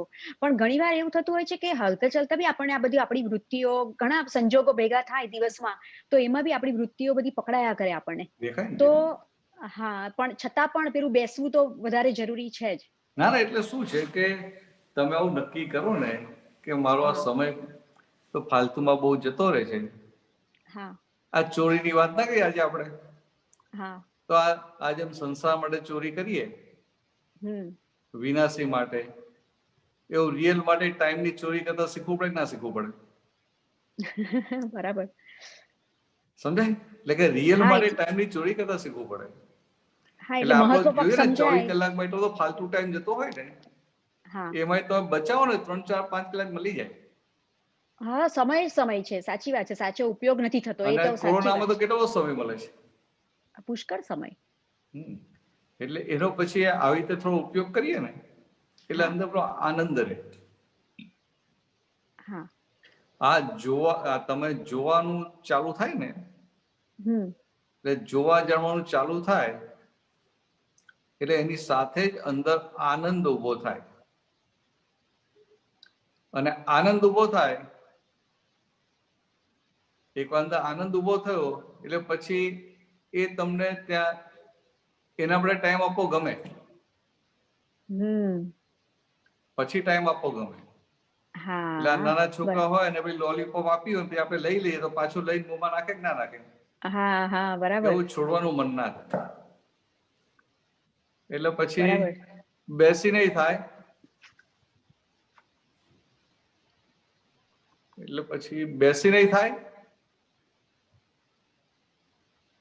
અને હલતા ફરતા થાય. બરાબર છે. એટલે એવું છે. હા એક ચોક્કસ. મિનિટ, બેટરી ડાઉન છે ત્યાં જોઈ લો. એડજસ્ટ કરવું પડશે.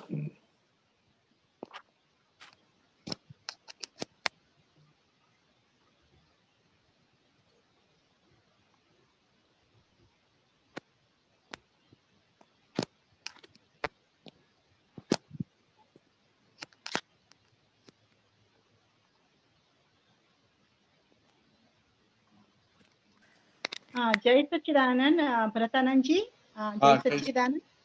હા, બસ આ ક્વેશ્ચન હતો અક્રમ વિજ્ઞાનમાં હતું આવશ્યક એન્ડ અનાવશ્યક ચીજો. એટલે કે આવશ્યક વસ્તુ તો તમને જે જન્મ્યા ત્યારથી બધું ફ્રી ઓફ કોસ્ટ મળે છે. બરાબર છે. એટલે અનનેસેસરી આઇટમમાં આપણે ક્યાં તમારો ઉપયોગ જાય છે, કેવી રીતના, વેર યુ ડ્રો ધ લાઈન? હા, એટલે દાદા શું કહે છે કે આવશ્યક છે ને તો ફ્રી ઓફ કોસ્ટ કુદરત જ તમને આપે છે. બરાબર. બરાબર. હવા છે તો ફ્રી ઓફ કોસ્ટ આપે છે ને, ફ્રી ઓફ કોસ્ટ બધું. હા હા. એટલે કે આ તમારી જે રિક્વાયરમેન્ટ છે એ તો બધું તમને કુદરત સપ્લાય કરે જ છે. રાઈટ. પણ આપણો ટાઈમ જાય છે કે આ અનાવશ્યક ની પાછળ. હા. સમજાય? અનાવશ્યક ની પાછળ, એટલે કે જે ખરેખર એની નેસેસિટી નથી. બરાબર. પણ એ માન પોષવા માટે કે લોભ પોષવા માટે એ રીતે આખો એની પાછળ આપણો ટાઈમ જતો રહે છે. સમજાવજો એ જરા, ક્યાં કેવી રીતના જોવાનું? જો ક્યાં દાદા ભગવાન હતા તો એમનો આટલો મોટો બિઝનેસ હતો. હા. એમને મકાન લેવું હોય તો લઈ શકત કે ના લઈ શકત? રાઈટ, લઈ શકત. પણ એ ધંધામાંથી ઘર ખર્ચ પૂરતા જ પૈસા લેતા હતા અને છેક સુધી ભાડાના મકાનમાં રહેલા. બરાબર. તો આ પોતાનું મકાન લેવું આવશ્યક હતું કે અનાવશ્યક હતું?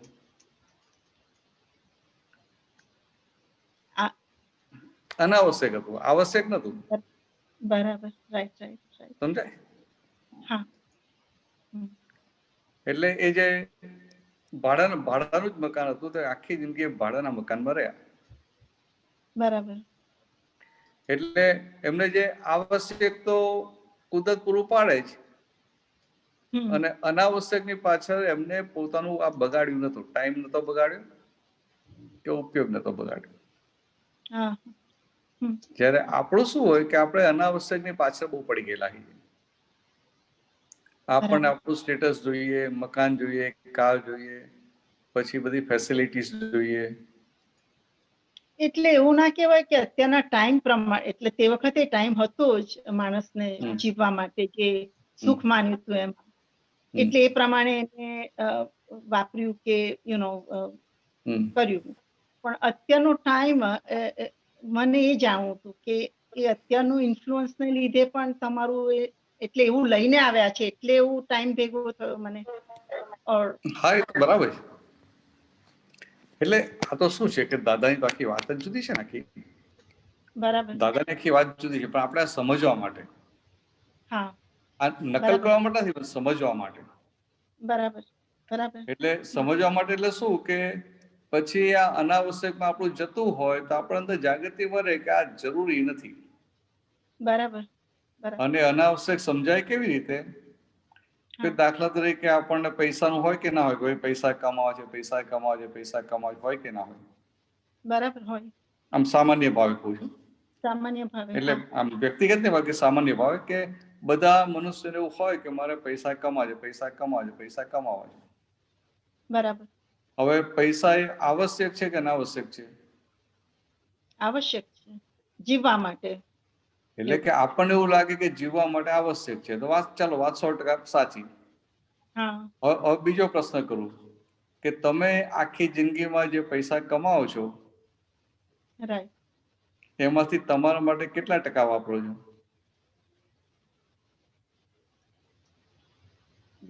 5%. એટલે આ સમજવા માટે 5-10% તમે તમારા માટે વાપર્યા એ આવશ્યક હતા, બીજા 90% અનાવશ્યક હતા કે નહીં? બરાબર. અને બીજા 90% જે અનાવશ્યક હતા એના માટે તમે કેટલું બધું અંદર આ બધું ચાલે એમ? હા, અંદર કેટલી બધી આટીકૂટી ચાલે. હા, એટલે એ બધું બોનસ બીજા જન્મમાં સાથે આવવાનું કે નહીં આવવાનું?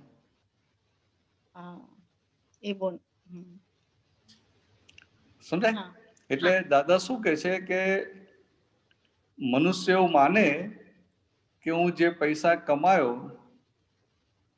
એટલે એને એવું લાગે કે ને કે ભાઈ દોરી લોટો લઈને બોમ્બે ગયો હતો. પહેલા જમાના એવું કહેતા કે મુંબઈ જાય ને તો લોટો અને દોરી લઈને જાય. એટલે લોટો કુવામાં નાખીને પાણી કાઢીને પી લે. બીજું કશું લઈને ના ગયો હોય. બરાબર. એટલે આમાં દોરી લોટો લઈને આવેલા અને પછી આટલું બધું ઉભું કર્યું. બરાબર. અચ્છા. એટલે એને એવું થાય કે મેં આમ કર્યું, આમ કર્યું, આમ કર્યું. રાઈટ. હવે જે દાદાની વાત છે અહીંયા, કે એને એવું થાય કે આ તો હું કમાયો. પણ તમે કમાયા એ લક્ષ્મી તમારી ખરી? ના. તો કે એના માટે દાદા ભગવાન કેવું સિમ્પલ કહ્યું કે લક્ષ્મી કોની? તો કે જે વાપરે છે એની છે. જે વાપરે છે. તો તમે તમારા માટે આ 10% વાપર્યા, 10% તમારી, અને બાકીની 90% તમારે કોઈને આપીને જવું પડશે ને. બરાબર. એટલે તમે જેને આપશો ને પછી જે વાપરશે એની. સમજાય? એટલે આ અનાવશ્યક પાછળ આટલો બધો ટાઈમ જતો રહ્યો ને. બરાબર. તો કે આ જે આવશ્યક જે છે હવા, પાણી, એ તો બધું તમને ફ્રી ઓફ કોસ્ટ કુદરત આપ્યા કરે. અને અનાવશ્યક છે એની પાસે બહુ ટાઈમ બગાડવા જેવો નથી. એ વ્યવસ્થિતમાં જે હોય તે ભલે હોય. પણ આજે કસાયોને લઈને એની પાછળ દોડે છે એ ભાગ આખો આપણો ઉડી જાય. બરાબર. સમજાય? આપણે કસાય ના રહે, આપણે આમ સામાન્ય ભાષામાં સમજવા માટે કે એનો જે માન કસાય છે કે લોક કસાય છે કે આ બીજું બધું જે છે એને લઈને એની પાછળ પડે છે. રાઈટ. પણ એક વખત લાઈફમાં એવું માનતા હતા કે અર્લી ઇન લાઈફ કે બધા આપણી આગળ પાછળ રહેતા હોય એ પ્રમાણે તમારે રહેવાનું પ્રયત્ન હોવો જોઈએ. એ પ્રમાણે હું ના નથી પાડતો, બધાને જ એવું હોય, એનો કઈ વાંધો નથી. પણ એક સમજવા માટે કે એ બધી સાયકોલોજીકલ ઇફેક્ટ છે કે નહીં? યસ, સાયકોલોજીકલી છે. તો આપણે સાયકોલોજીકલ ઇફેક્ટ માંથી મુક્ત થવાનું કે નહીં થવાનું? થવું છે. એટલે ભલે આપણે માનતા હતા કે બધા માને છે, પણ આપણે બધા માને છે કે બધા કરે છે એવું કરવું છે કે આપણે સિદ્ધાંતથી ચાલવું છે? આપણે મેઇન ગોલ તરફ જવું છે. એટલે આ વસ્તુ ધ્યાનમાં રાખવાની. એટલે શું કે બીજા બધા કરે છે આપણને ખોટું નહીં લાગે. બરાબર. એની ભૂલ નહીં દેખાય, કારણ કે તો નોર્મલ છે એના માટે. પણ આપણી પાસે દ્રષ્ટિ છે, આપણી પાસે દૃષ્ટિ છે. એટલે શું થાય પછી આ વાત સમજાય ને, એટલે તમારી પાસે લક્ષ્મી હોય પણ છતાં આ વાત સમજાય એટલે માલિકી ભાવ તૂટી જાય. Okay okay. તમને આ સમજાય કે મેં મારા માટે વાપરી, તમારા માટે કેટલી વાપરો તમે, કે તમારે ખાવા પીવામાં કેટલી જાય, કપડામાં કેટલી જાય. ચાલો તમે મકાનમાં રહો છો કે તમે આમ કે આ 2 મિલિયન નું મકાન લીધું, તો 2 મિલિયન નું મકાન લીધું તો 2 મિલિયન તમારા માટે વાપરે એવું ના કહેવાય. એ મકાનમાં તમે કેટલા મહિના રહ્યા એ પ્રમાણેનું કેટલું ભાડું થાય એટલું જ તમે વાપર્યું કહેવાય. બાકી તો પછી કોઈને આપીને જ જવાના ને. આપીને જવાના, બરાબર. એટલે આમ જોવા જઈએ તો 8-10%, 15%, જેટલું વધારે કમાય એટલું ઓછા ટકા વાપરે. એટલે આ સમજણમાં રહે તો પછી શું થાય કે એને પછી એના માટે જે લોભની જે ગ્રંથિ છે ને આખી તૂટી જાય. લોભનું, હા, અને એના માટે બધું મગજ પર ભાર નહીં રહે. હા, એટલે એને પછી પેલી પકડ આખી છૂટી જાય. પકડ છૂટી જાય. લક્ષ્મીની પકડ કેવી હોય? દાદા કહે ને કે ભાઈ આમ ઉંમર થઈ જાય ને તોય ચાવી આપે નહીં, એમ કે તિજોરી ચાવી છોકરાને આપે નહીં, એની પાસે રાખે. અને પાછો એને ભય પણ લાગે હું આપી દઈશ, રાખશે નહીં, બરાબર, મારું ધ્યાન નહીં રાખે. મને એક ક્વેશ્ચન થાય છે આમાં. લોંગ ટાઈમ અગો દાદાનું વાંચેલું, આજે તમે આજે બોલ્યા ને એમાં કે કહેવું જોઈએ પણ સર્ટન લિમિટ સુધીનું જ તમારે કહેવાનું હોય છોકરાઓને. That's what not.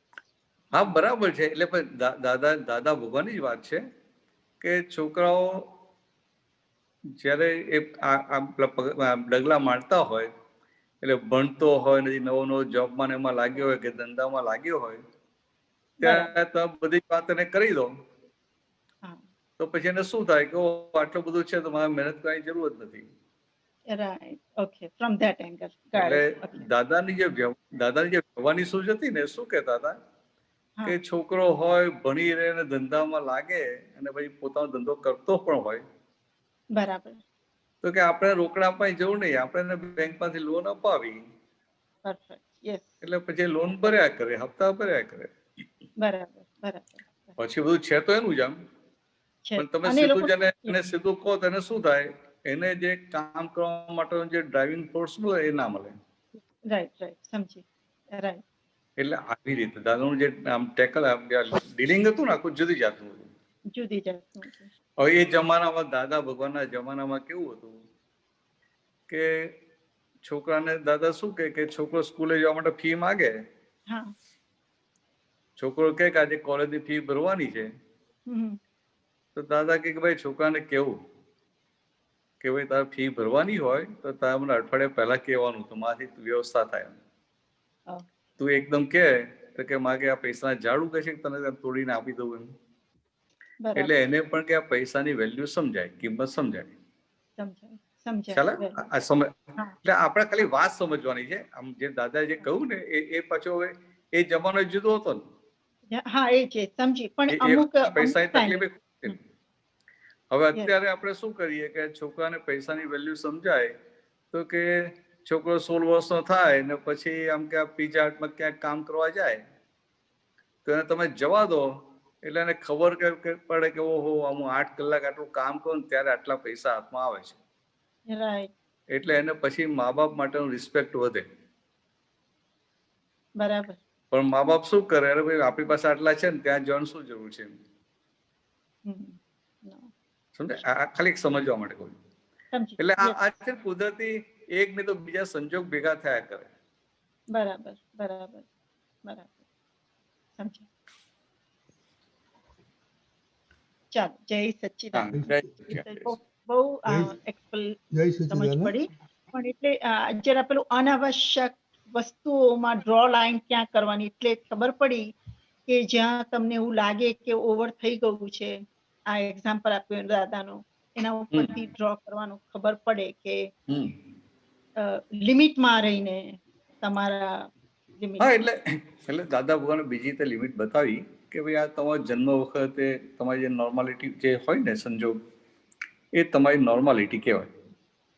ઓકે, બરાબર. આપણા જન્મ વખતે જે બધી સાધન સગવડ બધા હોય ને એ આપણી નોર્માલિટી કહેવાય. બરાબર, બરાબર. એટલે એવી તમે સાધન દાદા લાઈન દોરી તો આપેલી જ છે, અને પછી બધા ક્ષેત્ર અને સંજોગો બધા બદલાય એટલે થોડું ઘણું એમાં ફેરફાર હોય.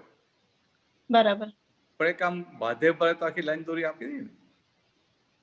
શું કહ્યું? બાધે ભારે? બાધે ભારે હા, એક ડિમાર્કેશન આપી દઉં ને કે આ જાતનું હોવું જોઈએ. બરાબર. આપણે એને રિજિડલી નથી પકડવાનું, પણ અંદર આપણા ધ્યાનમાં તો હોય ને.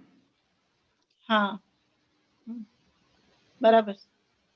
સરસ સરસ. જય સચ્ચિદાનંદ. જય સચ્ચિદાનંદ. દાદાજી આપણે ટાઈમ થઈ ગયો છે એક્સપિરિયન્સ સાંભળવાનો. હા હા હા, 10 વાગી ગયા, બરાબર છે. હા, પછી તમારું સાંભળીશું.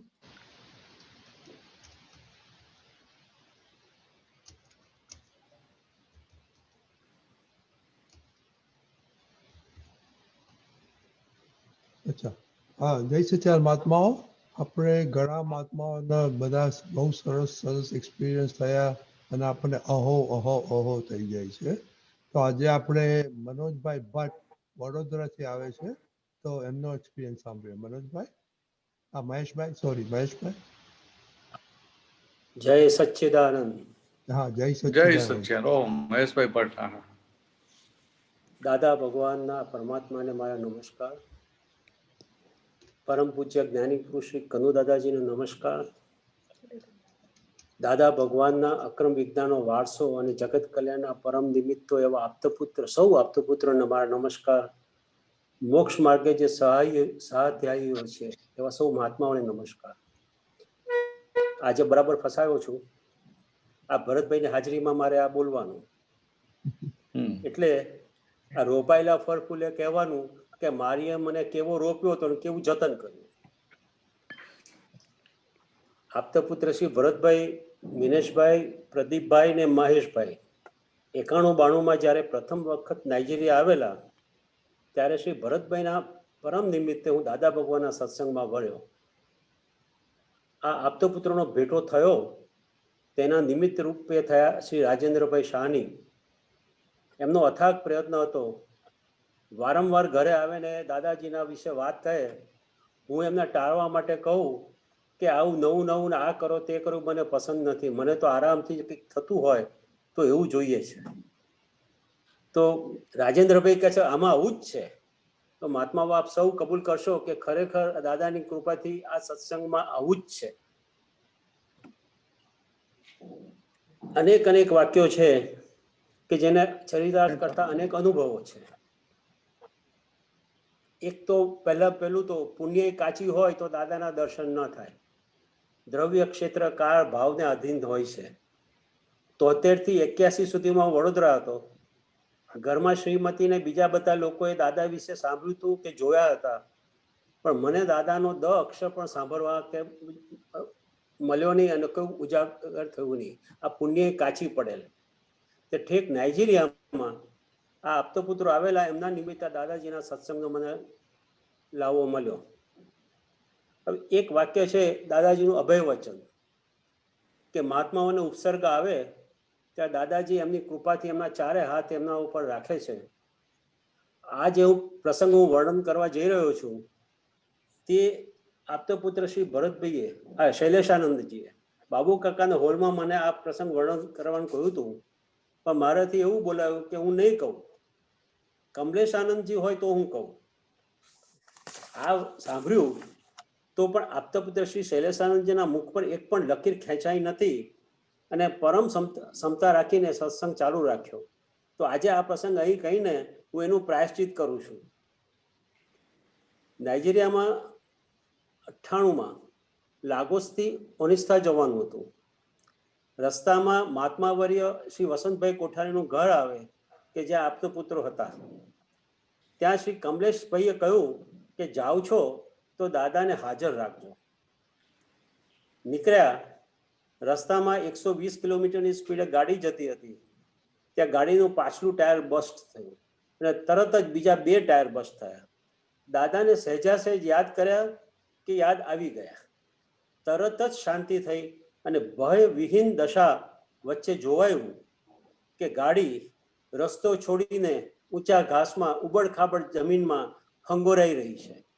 આગળના વિન્ડ ગ્લાસ તૂટી ગયા, ગાડી આગળથી ક્રેશ થઈ ગઈ. રસ્તાથી 100-200 ફૂટ દૂર જઈને ગાડીએ એક ટર્ન મારીને ઊભી રહી. દાદાની કૃપા તો જુઓ, કોઈ પણ ભય તો નહોતો જ, પણ સાથે સાથે સૌથી પહેલા ડ્રાઈવરને આગળ એક સીટ ઉપર ઓનિશા અમારી ફેક્ટરીના રસોઈયાની છોકરી હતી, એને પૂછ્યું કે કંઈ વાગ્યું નથી ને? આટલી ક્ષમતા અને સમધાનતા મારામાં તો હતી જ નહીં. એ ફક્ત ને ફક્ત દાદા ભગવાનની કૃપાથી જ એ થયેલું. પછી રસ્તા પર હું આવ્યો અને પછી વિચાર આવ્યો કે આ ગાડીને હવે બહાર કેવી રીતે કાઢશું? તો ચમત્કાર તો જુઓ કે સંજોગ જુઓ. ચમત્કાર શબ્દ કદાચ આપણને કોઈને એવું લાગે, પણ દાદાની કૃપા જુઓ કે 1 જ મિનિટની અંદર એક ક્રેન એ રસ્તા પર ચાલતી આવતી હતી અને 15 મિનિટમાં એક ક્રેનથી ગાડી રસ્તા પર આવી ગઈ. બીજે દિવસે અમારા જે ફેક્ટરીના માલિક હતા એમણે મને ખૂબ અવરું સવરું કહ્યું, ગાડીના એક્સિડન્ટ વિશે કહ્યું ને બીજી અન્ય બાબતો વિશે કહ્યું. તો ભરતભાઈને મેં કહ્યું કે મને આવું કહ્યું.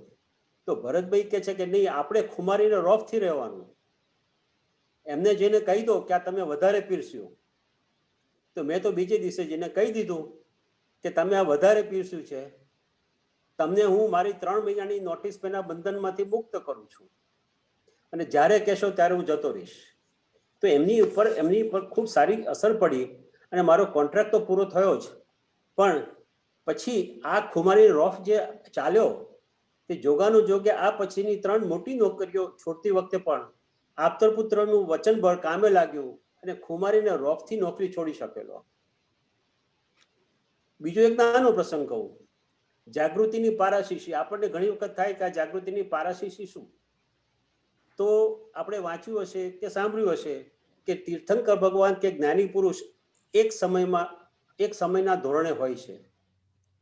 તો દાદા ભગવાનની જ્યારે જન્મ જયંતિની શોભાયાત્રા હતી ત્યારે હું ચાલતો હતો, એમાં હતો ત્યાં મને નાગોરના સિંગોના આપણે નાગર દાદાએ આમ કરીને એક ધક્કો માર્યો અને તરત મારી સામે આવીને ઊભા રહ્યા અને મારી સામે જોવા લાગ્યા. મારો ગુસ્સો જેવો ઠંડો પડ્યો અને આંખના ભાવ જેવા નોર્મલ થયા તેવા હસી પડ્યા અને મને કહ્યું કે જો આ જે ટાઈમ લેગ છે એ ટાઈમ લેગ છે ને એ આપણી જાગૃતિની પારાશીશી છે. જેમ ટાઈમ લેગ ઘટશે તેમ આપણી જાગૃતિ વધી છે એવું આપણને ખબર પડવી જોઈએ. આવો એક અનુભવ થયો, નાનો અનુભવ પણ બહુ જ ધારદાર અનુભવ થયો. પછી આપણે એમ ઘણી વખત એમ કહેતા હોઈએ છીએ અને આપણે કરતા હોઈએ છીએ કે સંજોગો માટે બદલવા માટે હાથ પગ મારતા હોઈએ છીએ. તેના કરતા સંજોગો જેમ જેમ ખુલતા જાય તેમ જીવાઈ જવાય તો ઉત્તમ પરિણામ આવે. 2014માં મને લીવરનું સિરોસિસ થયેલું અને હોસ્પિટલમાં આપતા પુત્ર ભરતભાઈ ને મિનેશભાઈ મળવા આવેલ. તો મારો પુત્ર ડોક્ટર તપન, તેને એવું લાગેલું કે મારું લોહી ખૂબ ઓછું થઈ ગયું છે એટલે લોહી આપ્યા. હું આનાકાની કરતો હતો કારણ કે ક્યાંક વાંચેલું કે કોઈના શરીરના પરમાણુ કેવા આવી જાય લોહીમાંથી, તે એના કરતા આપણે ના કરીએ તો સારું. ભરતભાઈએ કહ્યું કે જુઓ આ સૂચન આવેલું છે શરીરની કાળજી રાખવાની. આ તો બધું બહુ આગળના સ્ટેજની વાત છે, લોહીના પરમાણુ બદલાય એનું અસરની વાત, પણ શરીરની કાળજી રાખવાની અને આ સૂચન આવેલું છે તો સ્વીકાર કરો. તો મેં હા પાડી. ડોક્ટર તપન તરત જ ઉત્સાહથી એ લોહીની બદલવાની વ્યવસ્થા કરવા ગયો. થોડીક વારમાં જ પાછો આવ્યો કે કોઈ દિવસ બને નહીં, પણ આ હોસ્પિટલના સ્ટાફથી ભૂલથી લોહીને ડીપ ફ્રીઝરમાં મૂકી દીધું છે, હવે એનો ઉપયોગ નહીં થાય. તો ભરતભાઈએ મને પછી કહ્યું કે જુઓ સંજોગો સાથે વહી જાઓ તો ઉત્તમ પરિણામ આવે અને બધું બરાબર થાય. આવા અનુભવ છે. સમયના આધારે થોડાક બીજા અનુભવ કહું. બોલો. કે ફક્ત વ્યક્તિગત જીવનમાં નહીં પણ સામૂહિક કાર્યના તમે નિમિત્તમાં પણ હો તો પણ દાદાજી એટલી જ કૃપા વરસાવતા હોય છે. મારે મહેસાણા માટેની નોકરીમાં એક તબક્કે ખૂબ કપરા સંજોગો આવેલા, કેમ જાણે, પણ આપતર પુત્ર પરેશભાઈ ને નવીનભાઈ મહેસાણા ખાતે ઘરે આવી પહોંચ્યા. કોણે મોકલ્યા, શું હતું, કશું જ ખબર નથી. તે 7 થી 8 દિવસ ઘરે રહ્યા. દિવસે તેઓ સત્સંગ કરવા જાય, રાત્રે ભેગા હોઈએ. એમની હાજરીથી ખૂબ ક્ષમતા વર્તાઈ. આ હું સામૂહિક કાર્યનો નિમિત્ત હતો, છતાંય દાદાએ કૃપાની વરસાઈ અને એનો અનુભવ થયો. આ જ રીતે અમારી અનેક મિટિંગોમાં તોફાની વાતાવરણ હોય, ગરમાગરમી હોય, અને હું દાદાને જો યાદ કરું તો મિનિટ 2 મિનિટમાં શાંતિ વર્તાઈ જાય, શાંતિ થઈ જાય. આવા અનેક વખત અનુભવ થયેલા છે. છેલ્લે 2010ની સાલમાં સૌરાષ્ટ્ર ખાતે એક મોટા કામનું આયોજન કાર્ય થયું, મારે ભાગે આવેલું. તો સામૂહિક કામ ખૂબ અઘરું હતું, પણ એમાં નિમિત્ત થનાર હતો. હું નિમિત્ત થનાર હતો. હું પરમ પૂજ્ય શ્રી કનુ દાદાજીનો આશીર્વાદ લેવા ગયો. પૂજ્યશ્રીએ કહ્યું કે આ તો તમે બહુ અઘરું કામ ઉપાડેલ છે. તો ક્ષણવાર તો મને પણ થયું કે જ્ઞાની પુરુષ જો આમ કહે તો કેટલું અઘરું હશે. પણ દાદાજીએ પરમ કૃપાથી કહ્યું કે ચિંતા ન કરશો, I will work through you. દેવી દેવતાઓની મહેર છે, I will work through you. જાઓ. આ કામ વ્યવહારિક રીતે જોઈએ તો ખૂબ જ અઘરું હતું, પણ દાદાની કૃપાથી ખૂબ જ શક્ય બન્યું. અને એ દરમિયાન પણ મને અનેક નાના મોટા દાદાની કૃપાના, દાદાના 4 હાથ માથે હોય એવા અનુભવ થયેલા છે. દાદા ભગવાનના સત્સંગમાં આવ્યા પછી આંતરિક પરિણીતિમાં પણ ઘણા ફેરફાર જોવા મળ્યા છે. અનીતિ અને કરપ્શન, આ વિશે મનમાં આંતરિક મથામણ રહેતી હતી. પણ સમજ કે જો જે કોઈ પણ કરે છે તે એના ઉદય કર્મને આધીન કરે છે અને તે નિર્દોષ છે. આપણે આપણી સિન્સિયરિટી રાખવી. સબ અપની અપની મટકી ફોડ. આપણે આપણી સિન્સિયરિટી રાખવી. આના આધારે 3 નોકરી છોડી, પણ સામાવાર પર અભાવ નથી થયો. હા, હજુ પણ ઘણી વખત મનમાં થાય કે મારા ન હોવાને કારણે ઓર્ગેનાઇઝેશનને નુકસાન થયું. પણ હું જાણું છું કે મને સમજ છે કે આ પણ એક જાતનો અહંકાર જ છે અને હું પણ છે. તો હું દાદા ભગવાનના મહાત્માઓના આશીર્વાદથી, આપતપુત્રના આશીર્વાદથી આ હું પણ નીકળી જશે એવી શ્રદ્ધા રાખું છું. આના સિવાય બ્રાહ્મણ પ્રકૃતિ ને જ્યોતિષ ને ઇત્યાદિમાં ખૂબ રસ લઈને આવેલો. પણ પછી હવે ખબર પડે છે કે આ વ્યવસ્થિત શક્તિની ત્રીજી આજ્ઞાને સુસંગત નથી. હવે એ રસ ખૂબ ન્યૂનતમ થઈ રહ્યો છે અને એ પણ આગળ જાય તો એવી દાદા ભગવાનને અને સૌ આપતપુત્રોને પ્રાર્થના. આના સિવાય પણ નાના મોટા ઘણા અનુભવ થયા છે. આમ છતાં સંસાર ખેંચી લે છે. અને જે રવિન્દ્રનાથ ટાગોરે કહેલું કે સંસાર જ્યારે ખેંચી લે ને પ્રાણ જ્યારે જાગે ના, ત્યારે તને પ્રણવીને તારા ગીત ગાતો બેસું. આપણે પણ કહીએ છીએ ને કે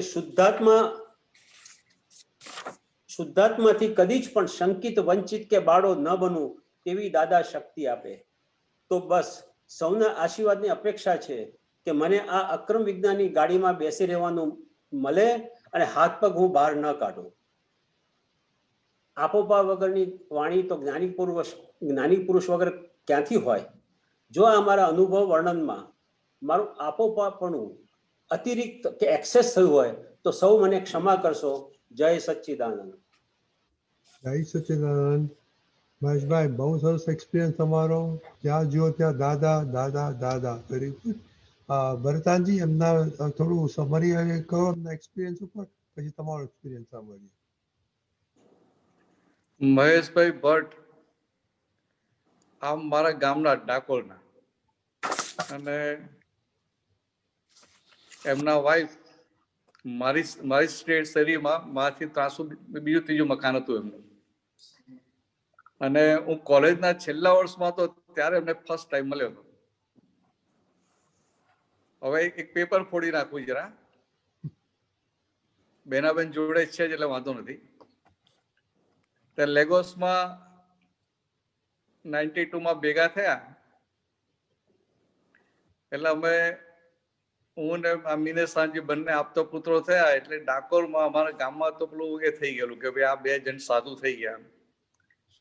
અને આમ બ્રાહ્મણમાં કોઈ 2 જણ સાધુ થઈ જાય એટલે બહુ આંચકો લાગી જાય બધાને. એટલે બધાને જ આમ શોક લાગી ગયો શું વાત છે એમ. તો પછી સત્સંગમાં આવ્યા તો બેને બીક લાગતી હતી કે આ મહેશભાઈ બાવા નથી ગયા એમ. ના ના ના ના હવે નથી લાગતી, હવે ના લાગે. આપણે એ વખતે લાગતી હતી. પણ એક છે મહેશભાઈના જે અનુભવો છે તે પહેલેથી એવું કંઈક શોધતા હતા કે મારે આ મહેનત કરવી નથી. એમણે જે પહેલી જ વાત કહી રાજેન્દ્રભાઈ સાહાનીને કે ભાઈ આ મારે કશું કરવાનું ના હોય એવું જોઈએ છે, તો કે એમની ભાવના એ હતી અને એમને ભેગું થઈ ગયું.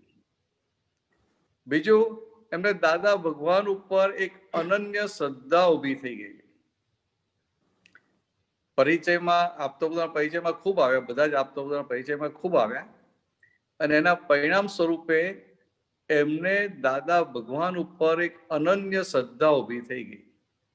અને એ શ્રદ્ધા ઊભી થઈ, એમને ભારે ભારે વિપરીત સંજોગો પણ આવ્યા. એ નોકરીની જે વાત કરી ને ખુમારીની, એ વાત એવી હતી કે પેલો એક્સિડન્ટ થયો અને શેઠે પેલું ફાયરિંગ આપીને બધું કર્યું. એટલે કોઈ પણ વ્યક્તિ આઉટ ઓફ ઇન્ડિયા જોબ કરતા હોય અને નોકરી જવાનો ભય લાગે એટલે શું થાય, અંદર બધા ભયના પ્રમાણ ઉભા થઈ જાય. એટલે પછી મારે એમને કહેવું પડ્યું કે ભાઈ તમે ખુમારીથી રહેજો, નોકરી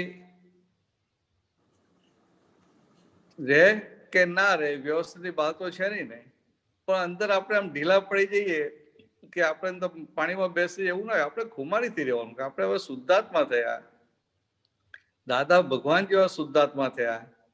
એટલે શેઠને શાંતિથી વાત કરો ને ભાઈ આવા સંજોગ હતા ને આવું થયું, એટલે પછી બીજી બધી વાત ના હોય. અને એમને ખરેખર શેઠ પ્રત્યે દ્વેષ રાખ્યા વગર પ્રેમથી વાતો કરી, પ્રેમથી છૂટાઈ પડેલા. એટલે કોન્ટ્રાક્ટ પૂરો કરીને છૂટા પડ્યા.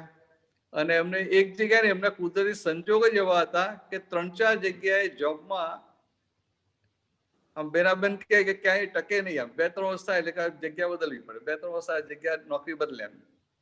એટલે એવા એમને સંજોગો આવતા.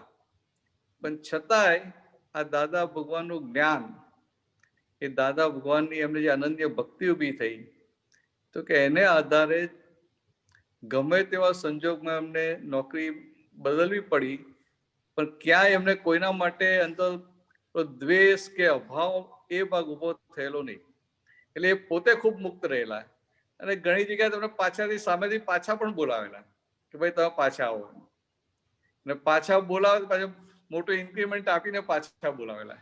એટલે આ જે દાદા ભગવાનનો એમને જે જ્ઞાનનો જે અનુભવ કર્યો છે વિપરીત સંજોગોમાં, ખરેખર આપણને બધાને આમ આશ્ચર્ય લાગે. પણ એક વાસ્તવિકતા હકીકત છે કે આ જાતનો અનુભવ આપણને મહાત્માઓને પણ થાય. એટલે ખૂબ સુંદર અનુભવ તમારો. અને આજે તમે વાત કરી, એમને એક વાત ખટકતી હતી કે એમના ફાઇલ નંબર 2 બેનાબેને ડાકોરમાં અમારે ત્યાં જ્યાં દાદા ભગવાન આવેલા ત્યાં દર્શન કરેલા, અને એમને દર્શન કરવાનો પણ સંજોગ ભેગો થયેલો નહીં. એટલે પછી એમને મને વાત કહી, ત્યાં મેં કહેલું કે બેનાબેન તમારા ગુરુ કહેવાય, એમને દાદા ભગવાનના દર્શન કર્યા છે તમે કર્યા નથી એટલે એમને ગુરુ માનજો. એમને ત્યાંથી અંદર ખૂબ ખટકતું કે મને આ દાદા ભગવાન ભેગા ના થયા. એ દાદા ભગવાન હતા એ સમયે હું બરોડામાં પણ હતો, પણ છતાંય મને ભેગા ના થયા. એટલે આ ખટકો ખૂબ રહ્યા કરતો હતો. અને દાદા ભગવાન શું કહે છે કે આ ખટકો રહે ને તો અંતરાયો તૂટે.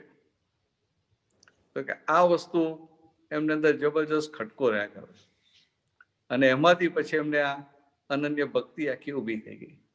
એટલે સુંદર અનુભવ. ને બેનાબેન તમે અનુભવ કહેજો પાછા. ના એટલે આવું તમારે જેમ છે તેમ કહેવાનું. રજનીભાઈ એમનું નામ લખી લેજો. ચોક્કસ ચોક્કસ ચોક્કસ બેનાબેન તમારું નામ આવી ગયું. ના ના ના વરદી નહીં બોલાય. રજનીભાઈ હા એ ડાકોરમાં અમે એક જ શેરીમાં રહેતા અને મારાથી એક વર્ષ કે 2 વર્ષ આગળ જ ભણતા હતા. બરાબર બરાબર. એટલે અમને તો ખાસ લેવા પડે. ચોક્કસ ચોક્કસ ચોક્કસ. હા. બેનાબેન ભરતાનંદ કહ્યું એટલે અમારે નાના પડે અમારે, એટલે તમારે નાના પડે બેનાબેન. હા, મારા વડીલ કહેવાય ને. ભરતાનંદજી એટલે બહુ સુંદર, સરસ. એટલે મને આનંદ થયો. ભરતાનંદ બહુ સરસ. હવે તમારો એક્સપિરિયન્સ કહો પછી આપણે શ્રીમંત બોલાવીએ. ઓ મારો અનુભવ કહેવાનો નહીં. હા હા, 10 ને 20. બેનાબેન ને આપણે પકડીને તમને પકડવા પડે ને. હા હા. જો દાદા ભગવાનની વાત કરીએ, જાત્રામાં રાજસ્થાન ગયેલા. રાજસ્થાનમાં રાણકપુર 2 બસ હતી, 2 બસ લઈને ગયા હતા. તે રાણકપુર ધર્મશાળામાં રાતે રોકાવાનું હતું. એટલે ધર્મશાળામાં લિમિટેડ રૂમો હતી અને મહાત્માઓ ઘણા હતા, એટલે 5-6 રૂમો ખૂટે એવા સંજોગ હતા. દાદા ભગવાનને ધ્યાનમાં આવી ગયું. હવે જુઓ તમે, એ દાદા ભગવાનની જે વ્યવહારની જે કરા છે ને, કે બોધ કરા, તો જેવું કે આ રૂમો ખૂટે એવી છે, તો દાદા ભગવાને શું કહ્યું, એટલે આમ 4 બાજુ રૂમ હતી ને વચ્ચે મોટો ચોક હતો. તો દાદા કહે છે કે અમારો પલંગ છે ને અહીંયા ચોકમાં મૂકી દો, અમે આ રાતના ઠંડક થઈ ગઈ છે એટલે બહાર ખુલ્લામાં સુઈ જશું. અને પછી નીરુબેન હતા, આપતો પુત્રો બધા કે તમે બધા કે આજુબાજુ સુઈ જજો. એટલે અમને તો બધા અંદર એટલો ઉલ્લાસ અને એટલો આનંદ કે ઓહો હો, આજે દાદા ભગવાનની સાથે સુઈ જવાનું છે. સમજાય? અને જુઓ દાદાઓની જે ગટ્સ આખી જે બોધ કરા છે, વ્યવહાર કરા, કે અમે આજે 10-15 રીતે જે બહાર બધા સુઈ ગયા,